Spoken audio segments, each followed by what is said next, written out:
welcome to this video. Welcome to part 2 of Horrible Science Killer Energy. Let's see what happened in laying down the laws. And I'm gonna read 4 pages at a time.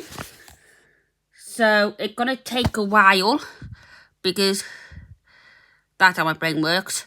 And the time is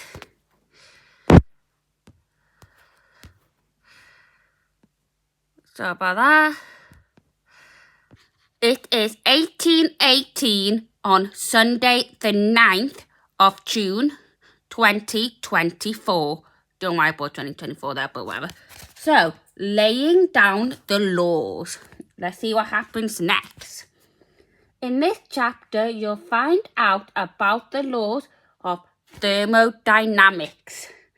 They sound dead posh and impressive, but actually, they're horrible to understand.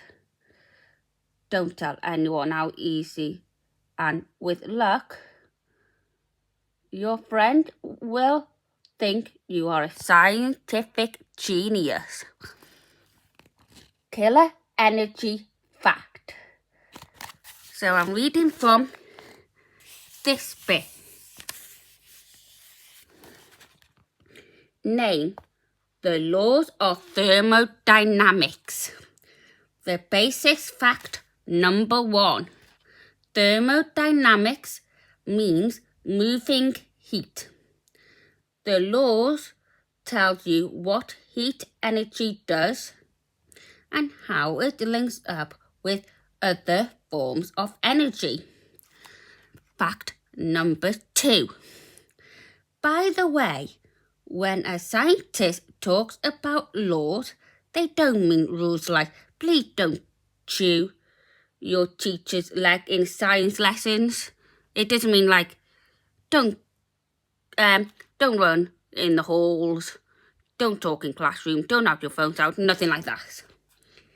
They mean scientific explanation proven by lots of experiments, like fire makes heat. And those people are laughing.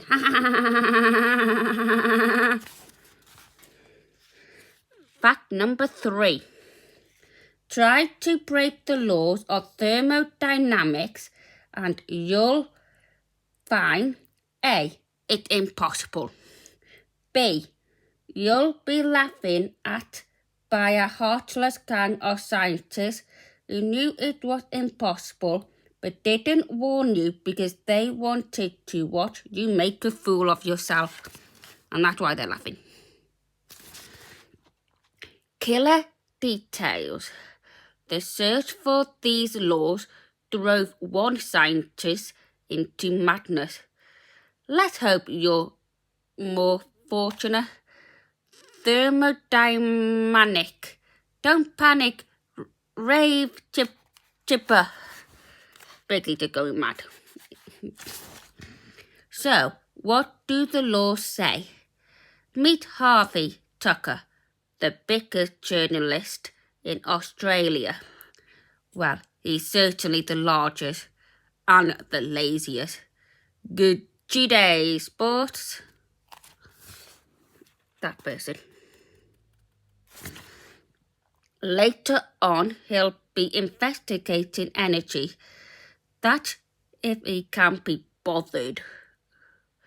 But for now, you've managed to persuade Harvey to report on how the laws work.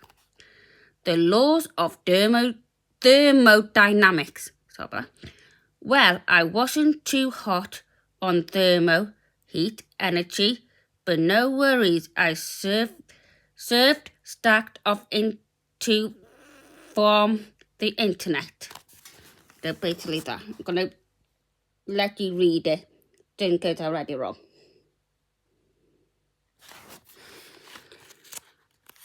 Last 2 pages, then we're going to have a break. Phew. It's hard. Yaka. Anyway, here's the lowdown. Law 1. Energy can't be made or destroyed, but heat energy can be used to power movement energy, and movement energy can turn into heat energy. Strive. That fair denums. It's Australian speak, so that's why it's hard. If I did some work, I'd have more movement energy, and this would make me feel more heat energy. The more you move, the hotter you get. So I'd best sit here with my lager and save my energy. Good timing for that bird, Bigly. Heat energy powers movement energy, can turn into heat energy. So bye.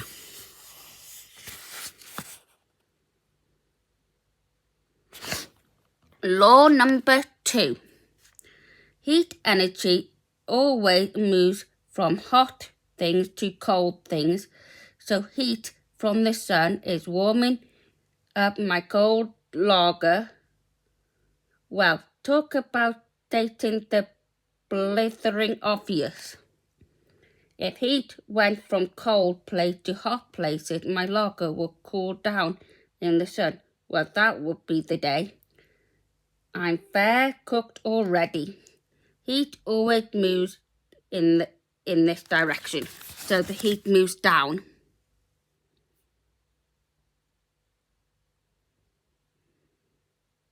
And cold moves up. Law number 3. You can't get colder than 273.16 degrees or minus 459.67 Fahrenheit. Otherwise, the degrees one was minus.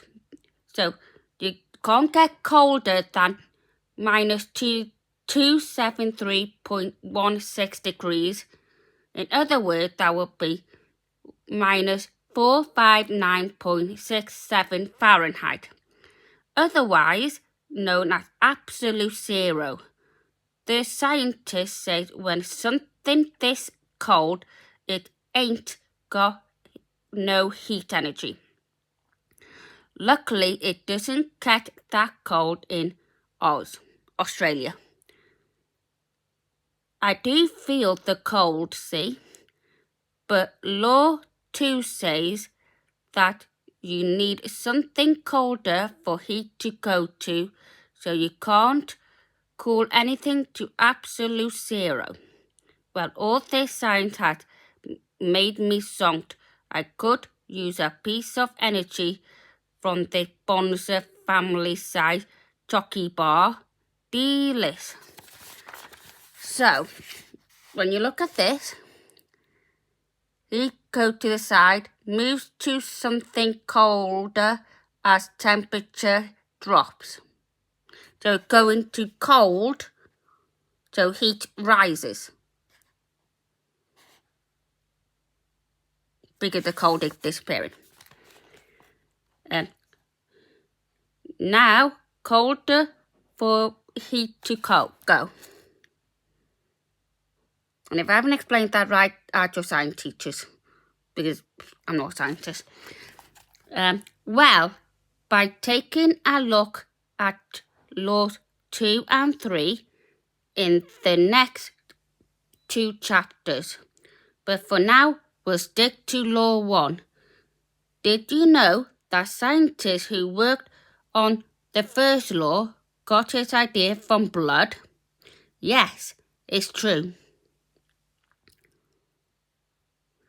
Read on for the bloodthirsty details. In the next video, we're gonna start on the next chapter. But for now, that is all I'm reading for this bit. Stay tuned. It is the same day as the last one, the 9th of June, and it is 9:30 now PM. And I'm going to read another 4 pages from this book. Seriously, dog? The dog wants to be in the video. Yeah, so by the time to give her a treat, then we'll probably be able to do it without the dog disturbing us. Lie down now, Alice. Lie down over here. Sorry about that, people. Lie down. Lie down and listen to us. Go on. Lie down. Sorry about that. My dog just wanted to be in the video. Okay. So, the name of this chapter is called Hall of Fame. Julius Robert von Meyer. I'm guessing it's that person there. And remember, I'm reading 4 pages every time I do a filming. So I might read like 4 or 8 pages in a day. And today it's going to be 8 pages because I did 4 in the last video, now earlier. Now I'm doing another 4 now. 1814 to 1878. Nationality, German. Ach, mein Gott. I have cut an artery. Hold still or you will bleed to death. So cut like a vein or artery or something in somewhere in someone's body. So they must be like a surgeon. As he spoke, the young doctor turned white and his hand began to shake as he held the bowl to the sailor's brawny arm. The bowl was steadily filling with blood. Bright red, glistening blood. The kind that squirts from the heart through the high-pressure arteries. So the heart is here. It's a thing that pumps the blood around your body. But the sailor's face crinkled into a weak smile.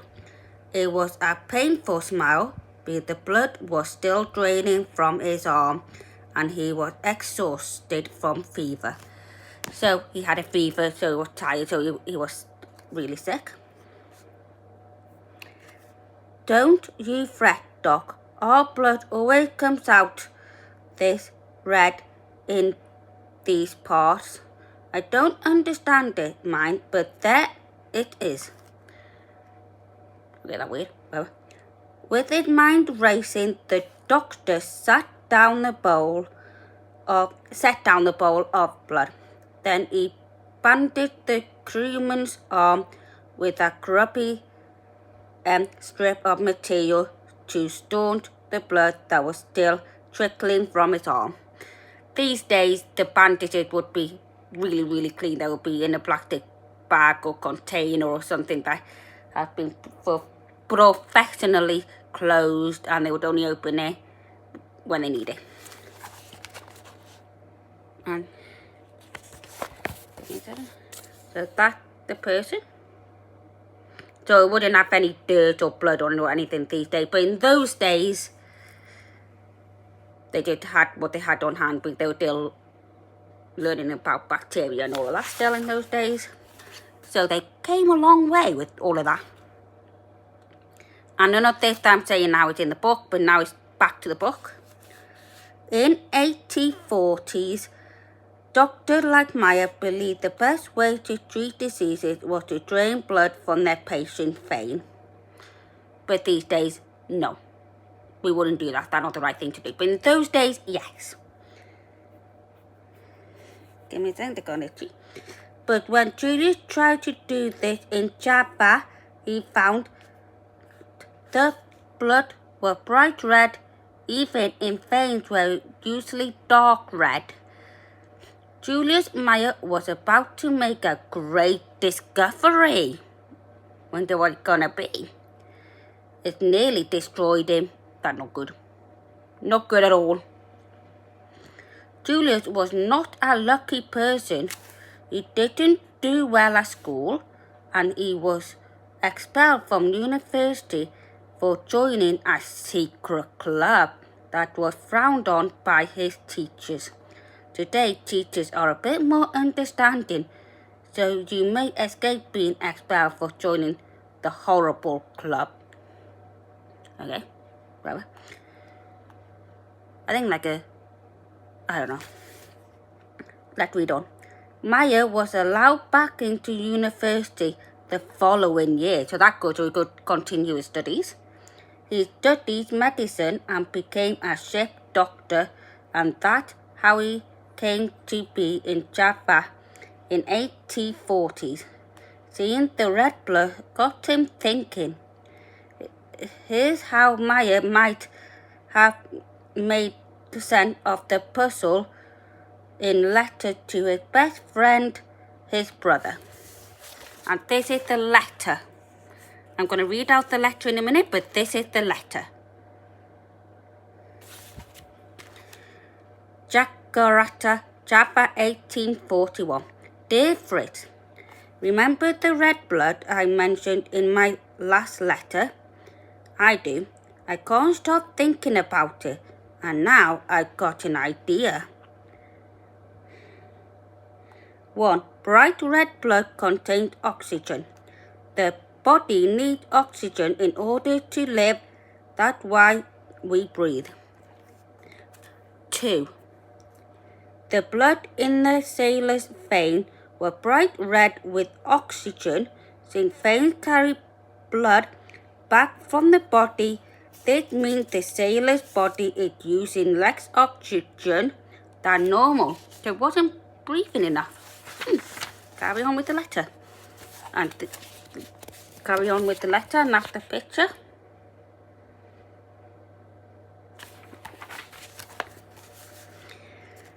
Three. I think the body uses oxygen to keep warm, but when it's hot, like here, sorry about the sweat stains, the body needs less heat, so it uses less oxygen.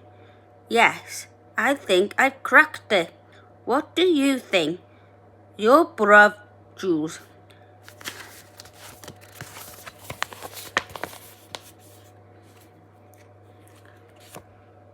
Less oxygen? More oxygen. Jakarta, Java, 1841. Hi Fritz, it's me again. Don't know what got into me, but I've suddenly had loads of wonderful new ideas. 1. I think the body needs food as well as oxygen to make heat. It's a bit like a fire that needs fuel and oxygen to burn properly. 2. This means energy must switch from one form to another. Yes, I reckon energy must be stored in food and turned into heat and movement energy inside the body. Food and oxygen going through the mouth. Am I hot on the trail or is it my brain overheating? I can't wait to get home and tell everyone. Your very excited brother, Jules. Yippee! Energy. Energy.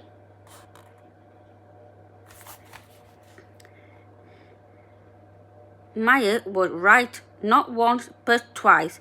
He made not one but two brilliant breakthroughs. He'd figured how the body uses energy, and he got the idea the first law of thermodynamics. Remember, it showed the link between heat and movement energy. Of course, all the other scientists were thrilled, and Jules became famous and lived happily ever after, didn't he? Hooray! No! Good girl, Alice. I just said that in case Alice would think I said no to her when I'm not. Excuse me, this is horrible science, not some sloppy, soppy little fairy tale. Meyer wrote an article and sent it to Science magazine, but they didn't reply. No one believed him because he hadn't done any experiment to prove this idea. So Meyer studied science for months and months until he knew energy to rewrite the article in more scientific language. But by the time the article was published, other scientists had put forward the same idea. And that's it all we're going to read for today. They're going to read the last sentence on the next page, then we're done. There were heated rows over who thought of it first. Then we're going to carry on in a bit. Stay tuned. Thank you for watching part 2 of the Killer Energy story. Stay tuned for the next one. Bye!